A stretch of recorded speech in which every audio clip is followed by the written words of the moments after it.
Bueno, como les había dicho, vamos a dar una charla hoy sobre Hallux valgus y deformidad de los dedos menores, algo bastante básico para quienes no hayan tenido ningún tipo de experiencia en cirugía mini-invasiva, es la idea de este video. Realmente pido disculpas a los que tienen experiencia y quise hacer porque hay personas que no la tienen y que, bueno, con dos o tres cositas que les digamos vamos a estar muy bien. Esto que les voy a mostrar ahora es, digamos, la anatomía de, del pie, ¿sí? Ahí tenemos los huesos del pie, los distintos huesos del pie. ¿Cuál es la deformidad importante que llamamos Hallux valgus? Es la deformidad del primer dedo, ¿sí? En relación con su primer metatarsiano. El primer metatarsiano se dirige hacia adentro y el primer dedo se dirige hacia afuera con respecto a la línea media. Ahí lo tenemos, ¿sí? Esto sería un Hallux valgus, pero que se llama juanete cuando la prominencia que tenemos allí, donde está marcado con la flecha y con el circulito, aparece una inflamación muy importante con dolor y con molestias, ¿sí? Y esto lo podríamos catalogar así como un juanete. Como dice en la pantalla, es muy frecuente, de alta prevalencia en mujeres, mucho más frecuente en mujeres mayores, pero el Hallux valgus infanto juvenil reconoce un fuerte componente hereditario.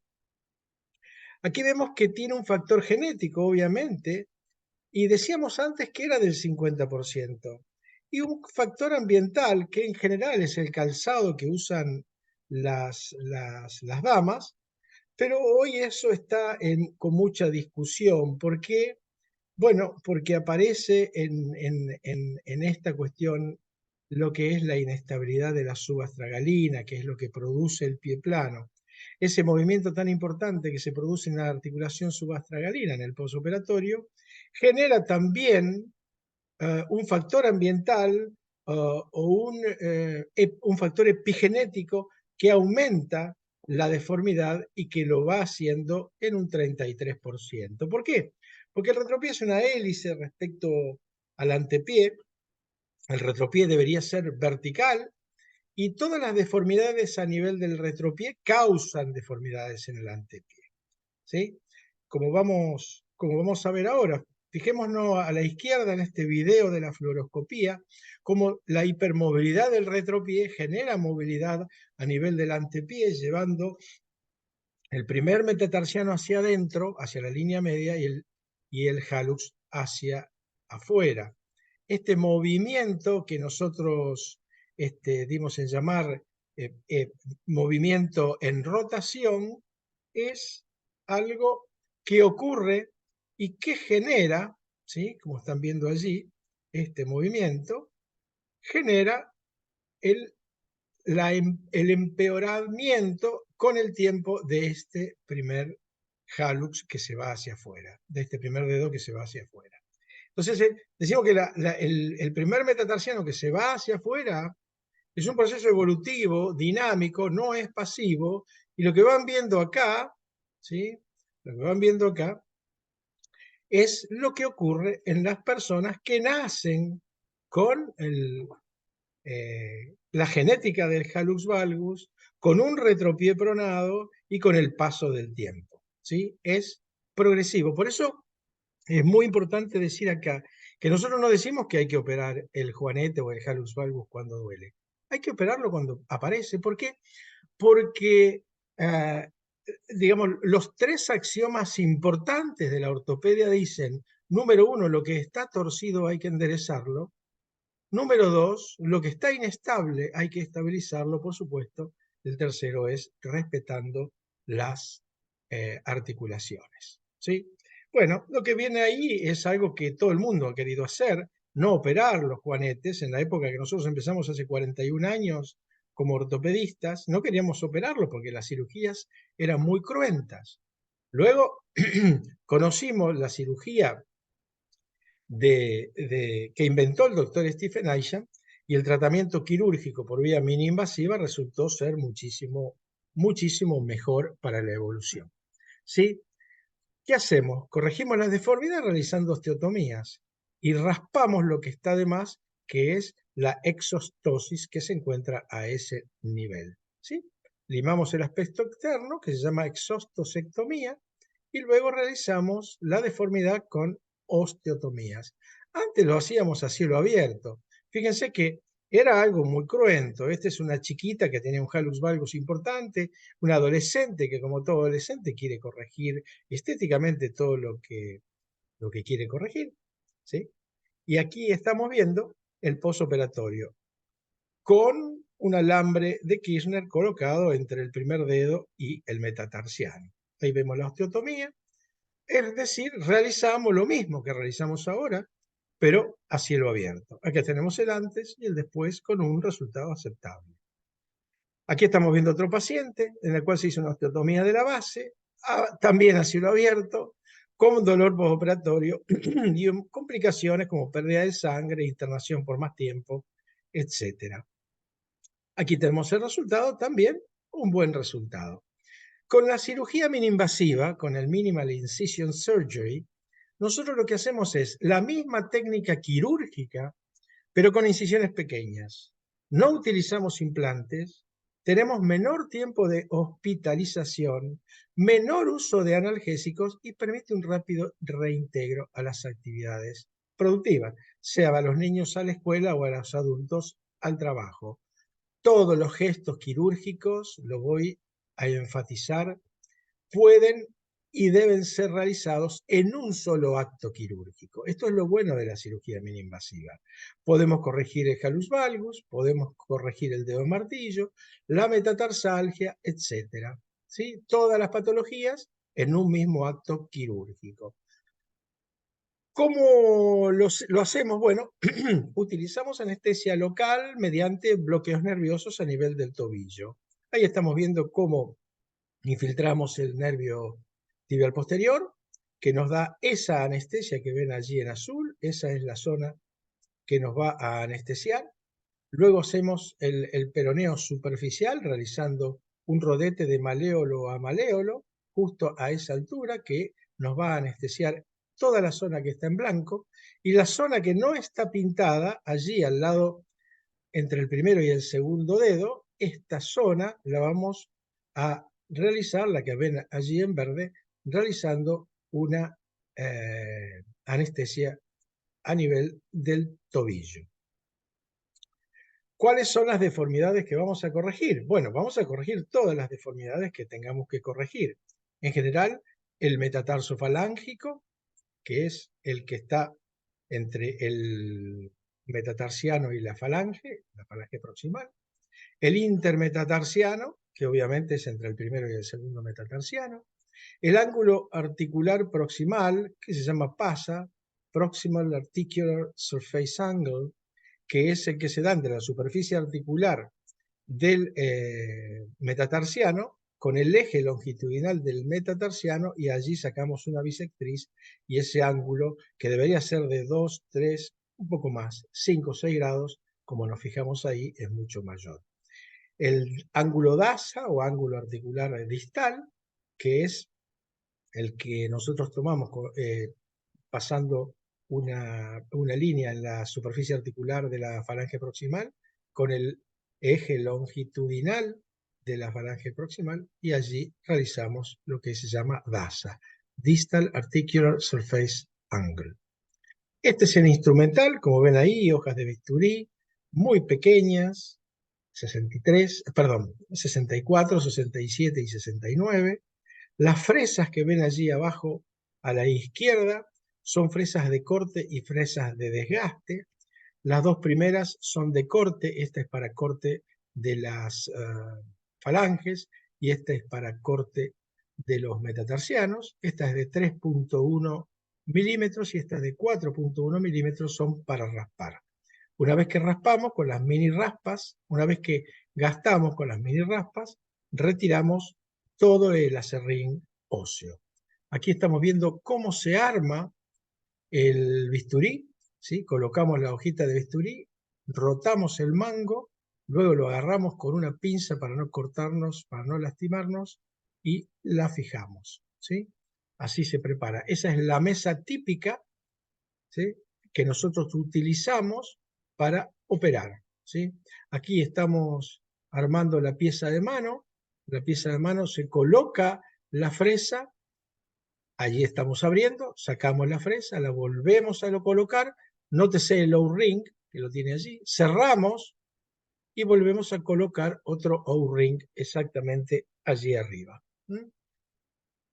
Seguimos, este es el instrumental, este es el micromotor que va conectado a este otro motor que se moviliza o que se acelera con esta palanca.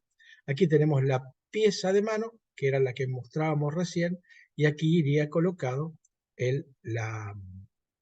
aquí iría colocada la fresa que utilizamos para hacer osteotomías o para desgastar, ¿sí? Aquí vamos a ver cómo se arma. Esto también es muy importante. Se coloca el cable del motor, se gira y ya está como para funcionar. Lo vamos a volver a sacar. Vemos que tiene un punto allí arriba. Ese punto tiene que ir con el punto del motor y allí ya lo colocamos como para empezar a funcionar. Por supuesto, el cable lo tenemos que cubrir con algo estéril para poder usarlo. Esta es una animación de la cirugía minoinvasiva de Hallux. Allí van a ver en rojo lo que nosotros tratamos de desgastar, sería la exostosectomía. Esta exostosectomía la realizamos con las fresas 3.1 o 4.1. Una vez que realizamos esto, vamos a hacer las osteotomías que necesitamos. En general se realizan osteotomías distales en el 99%, proximales y osteotomía de Aikin, es decir, en la falange.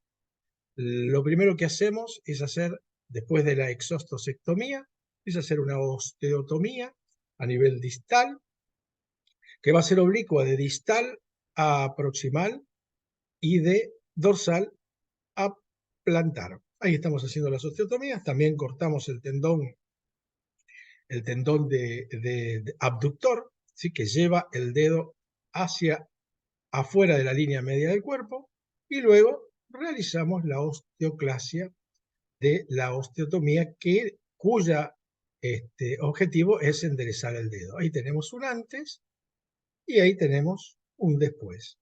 Ahora vamos a ver la cirugía en nuestras manos. Bueno, veamos bien acá. Acá lo que estamos viendo es que en este pie, que es el derecho, esto que podría asemejarse a un reloj, decimos que entramos con el bisturí en hora 5, ¿sí? En hora 5 en el pie derecho, en hora 7 en el pie izquierdo. Cuando entramos, realizamos un raspado por debajo de la cápsula articular para liberar la cápsula de la parte osteoarticular, y luego lo mismo que hicimos antes, lo ayudamos con la raspa. Es decir, con la raspa realizamos, valga la redundancia, el raspado de esta zona y retiramos, ¿sí? Lo vamos a ver ahora. Ahí estamos. Y retiramos después esta raspa. Ahí estamos. Digamos, separando todas las partes blandas de lo que es el tejido óseo para que nos permita trabajar con soltura. Aquí vemos las fresas nuevamente. Las fresas que usamos en general es la 3.1, que es una fresa para realizar el desgaste articular. Ahí vemos entrando con la pieza de mano y con esta fresa. Allí vemos la raspa que utilizamos para que todo lo que estamos sacando de la exostosis que nosotros desgastamos, la podamos retirar, todo el acerrín óseo. Y aquí lo vemos en un videíto. Ahí estamos. Gastamos la exostosis con esta fresa para que luego nos quede algo parecido a lo que vamos a ver ahora en una radiografía, ¿sí? Ahí vemos cómo sale el resto del acerrín óseo. Allí estamos realizando la exostosectomía, viéndolo en el fluoroscopio. Lo que está pintado amarillo es lo que vamos a sacar y efectivamente ahí vimos que desapareció. Nunca tenemos que escatimar en la exostosectomía porque cuando más saquemos, menos posibilidades de que moleste. Tampoco tenemos que escatimar sacar con la raspa si no podemos sacarlo exprimiendo, porque cualquier partícula que quede allí puede generar un problema importante. Bueno, después realizamos lo que llamamos osteotomía metatarsal distal o osteotomía de Reverdén-Isham. Esta osteotomía, como les dije antes, es una osteotomía oblicua a nivel de la metáfisis que va de dorsal a plantar y de distal a proximal, DDPP. Esta la realizamos con esta fresa, que es una fresa de corte lateral, ideada por el doctor Isham, o mejorada por el doctor Isham, ¿sí? Y aquí vemos cómo lo estamos haciendo. Ahí vemos cómo realizamos la osteotomía. Aquí estamos viendo la dirección de la osteotomía, ¿sí? Esta dirección es dorsal, plantar, distal, proximal, DDPP, para corregir el ángulo PASA, el Proximal Articular Surface Angle. Esta es la osteotomía que nosotros realizamos, obviamente. Esto es un dibujo o es un hueso de plástico. Marcamos la superficie que está oblicua con respecto al eje longitudinal del metatarsiano y la cerramos. Y cuando la cerramos, obviamente logramos que se corrija el ángulo distal, proximal articular surface angle. ¿Ok? Acá vemos otra más, ya con los ángulos trazados. Y una vez que cerramos la cuña, mejoramos la alineación de ese metatarsiano. Este es el segundo o el tercer paso, que es la tenotomía del abductor. Fíjese que todos los pasos son más o menos los mismos que realizábamos cuando realizábamos esta cirugía a cielo abierto, ¿no? Esta tenotomía se realiza tirando hacia distal el dedo gordo, viendo que entramos en la superficie articular con la hojita de bisturí número 64 y después con un movimiento en limpia parabrisas llevamos la parte distal del bisturí hacia interno, hacia la parte medial y realizamos el corte del tendón abductor. Para nosotros abductor es porque lleva la falange hacia la parte hacia el lateral con respecto a la línea media del cuerpo, no la línea media del pie. Entonces se abduce y lo cortamos como están viendo en pantalla. Aquí estamos viendo la parte, bueno, aquí ya vemos que está hecha la osteotomía y aquí estamos haciendo la tenotomía del abductor. ¿Okay? El último paso para el tratamiento de esta patología de hallux valgus es la osteotomía de la falange, digamos la osteotomía de la falange proximal, que es la osteotomía tipo Aiking. La hacemos realizando una incisión a este nivel, obviamente, viéndolo a través de la fluoroscopía. Luego de la osteotomía colocamos la fresa más delgadita, hacemos una desperiostización dorsal y luego medial, para luego hacer la osteotomía. ¿Sí? Aquí lo estamos viendo. Una vez que realizamos esto, podemos hacer la osteotomía con esta fresa, que es una fresa de 2.0 de corte lateral. ¿Ok? Aquí vamos a ver cómo está hecha la osteotomía en este gráfico, y que aquí lo vemos también. Y aquí vemos cómo corrige el ángulo DASA, que es el ángulo distal. ¿Ok? Aquí vamos a ver el vendaje. este vendaje que nosotros realizamos y que le permitimos que el paciente apenas operado, perdón, se cayó algo, apenas operado pueda ya deambular. Ahí van a ver cómo lo hacemos. Tomamos como si fuera una corbatita, luego pasamos el vendaje, mantenemos la reducción o la reducción que conseguimos a través de un vendaje en hipercorrección. Este vendaje lo cambiamos a los 3 o 4 días y bueno, ven, aquí está, ponemos el zapato, mandamos al paciente a caminar el mismo día que se opera. Este vendaje, como les decía, los cambiamos a los 3 o 4 días. La segunda curación la hacemos a los 10, 11 días de postoperatorio y ya después realizamos otro tipo de vendaje que será para una charla para más adelante. Acá tenemos un caso con un hallux valgus, esta es una adolescente con esa radiografía. Esta es lo que le hicimos, un postoperatorio excelente. Caso 2, otra adolescente, una niña, ahí vemos las osteotomías. Esto es muy importante, cuando operamos un chico que tiene cartílago de crecimiento, hay que hacer la osteotomía distal con respecto al cartílago de crecimiento. ¿Okay? Aquí se ve desplazado, cosa que después vamos a ver, como vemos acá, que perfectamente moldeado. Esto es a 4 años de postoperatorio. Esta es la niña. ¿Sí? Acá tenemos una señora adulta con un hallux valgus gravísimo, con metatarsalgia y con dedo martillo, que también corregimos con un excelente resultado. Otro caso, antes y después, aspecto clínico y aspecto radiográfico. Acá tenemos otro con un dedo martillo muy severo, una señora de casi 88 años, que con esto le solucionamos el problema. Y ustedes dirán, 88 años y se lo quiere operar, claro, porque esto no es estética. Este dedo le dolía. La metatarsalgia, que como ven acá le hicimos osteotomías a los 3 metatarsianos centrales, le dolía.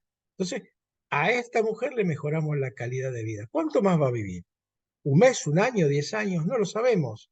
Pero nosotros tenemos que tratar de ayudarla. Acá tenemos el antes y acá tenemos el después. Acá tenemos el aspecto radiográfico de antes y después. Otro caso, este ya es con un dedo supraducto, un segundo dedo supraducto con un excelente, excelente resultado. Bueno, ahora vamos a hablar sobre dedos menores, ¿no? Y vamos a dejar de compartir pantalla.